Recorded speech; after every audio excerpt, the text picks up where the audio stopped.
second chances. So here's my friend Henry Yap, Mr. Henry Yap, the president of Corporix International. Welcome to the show, sir.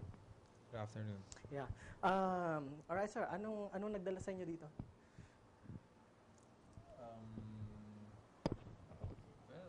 Invitation from you. Invitation, yeah. I can see that. That's why you're here. So, you are the president of Corporix International, right? Tell us something about this Corporix. Itong trabaho, itong negosyo ninyo. And let's see if Ira can get something from what we have learned from your business.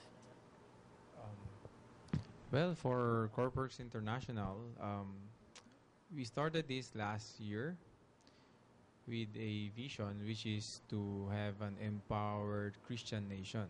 And of course, our mission is to empower the nation. And how did it start? Bakit niyo pinasok yung ganyang klase ng negosyo at ganyang klase ng branding?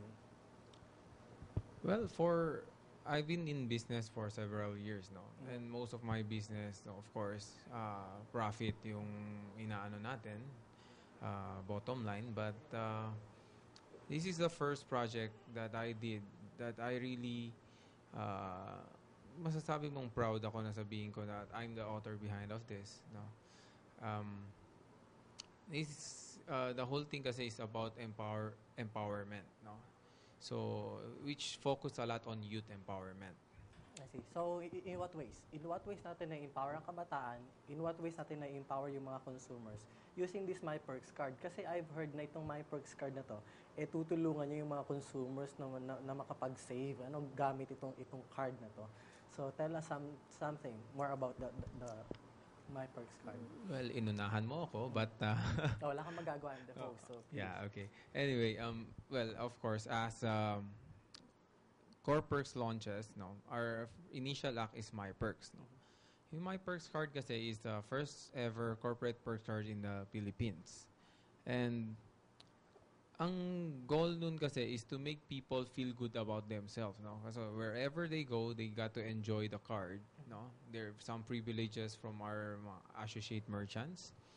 And of course, together with the My Perks, there's a community wherein you can learn from it, no, interact with it, and of course there's a lot of events that is associated with My Perks. No, I understand that we are not just talking about we are not just talking about employee empowerment or youth empowerment. We are also talking about brand building. Maybe you can expand some more about yung brand building. How do you help companies to come up with their own branding strategies? well, as we mentioned earlier, this is the first ever corporate perks card in the country. No, most of the card kasi right now may kanya-kanyang taggings, no, but hindi sila naka-design exclusively for a certain company. So what My Perks did is ginagawa namin is for a company, we design an exclusive design card for them to help them build their corporate brand as well. No? At the same time, we include their logos in all our exposures. Well, of course, My Perks is very aggressive in all events, PRs, and a lot of other media. So, where are you right now? What are you working on as of this moment? Citing from your example kanina, I can say na we are already in the harvest period, no? But wait, before we go to the harvest season, by the way, what happened during the winter? Well, yung nag-start kami, it's all discouragement actually. So kasi ang daming taong nagsasabi from the very start, oh, mahirap yan. So meaning to say, at this moment, you can actually say na it's but normal na mayroong ganong klase ng discouragement. Yeah, that's normal in every walks of life. It's normal as well na magsimula ka sa winter season, yung hindi harvest. Yeah, it is actually for most of the business. Talaga mag-start ka mahirap.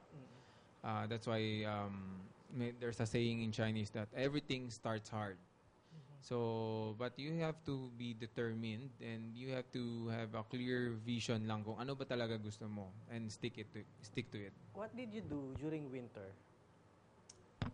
Well, of course, we maximize our productivity, minimize our cost, no? And we went out to look for allies, oh, that would help us to go through this winter season of ours. Okay, so ngayon harvest season na. What else do you expect to happen in the next maybe couple of months, in the next couple of years? What else? Um, I understand from the structure that I've seen, yung Corpex is meron siyang tatlong brand na parang in-under. So maybe you can just tell a bit about those brands. okay, just as I mentioned earlier, we started with My Perks. Now, My Perks is the first ever corporate perks card in the country. It also promotes corporate branding for mga companies and mga merchants naman. We help you boost your sales, no? And next to it is Fit and Well, which we will be launching it on October 10. Fit and Well kasi it's a free seminar that would be given to around 20,000 people from various walks in life. Our goal is to promote physical fit and mentally fit, and of course overall wellness like career, finance, leadership, and of course most important is the spiritual. And we are also working with Ayala Young Leaders for Refuge.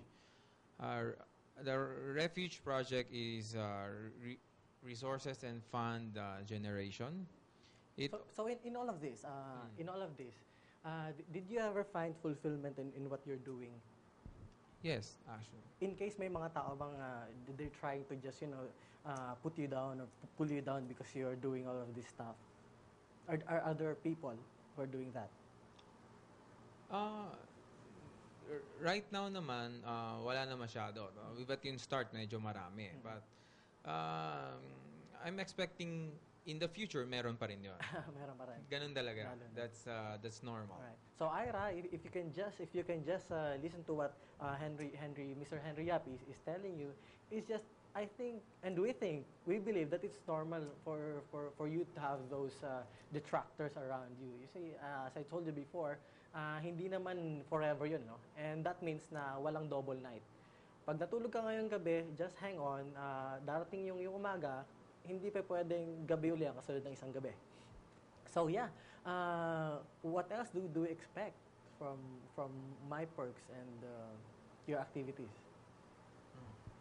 Well, for My Perks, it's a truly nation empowerment movement, and we believe that every Filipino can do something about our current situation, and of course, hindi natin tatanggapin na we are just third-class country or third-class citizens. And we did it before, we can do it better.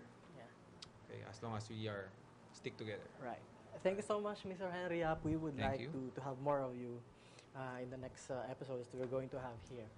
Alright, in as much as gusto pa po nang mag-extend, wala po kayong magagawa, ayaw na po ng orasan namin tumakbo, it's 6 o'clock na naman po ngayon, at magpapaalam na po kami. Voice of the Television po ay maaari nyo makita rin sa votetv.multiply.com. Mag-email din po sa votetv@gmail.com, at para naman po sa iba pang mga karagdagang impormasyon, pwede rin po kayong bumisita sa www.lloydluna.com. Maraming salamat po sa panonood. Hanggang sa muli. Ito po ang Vote Television.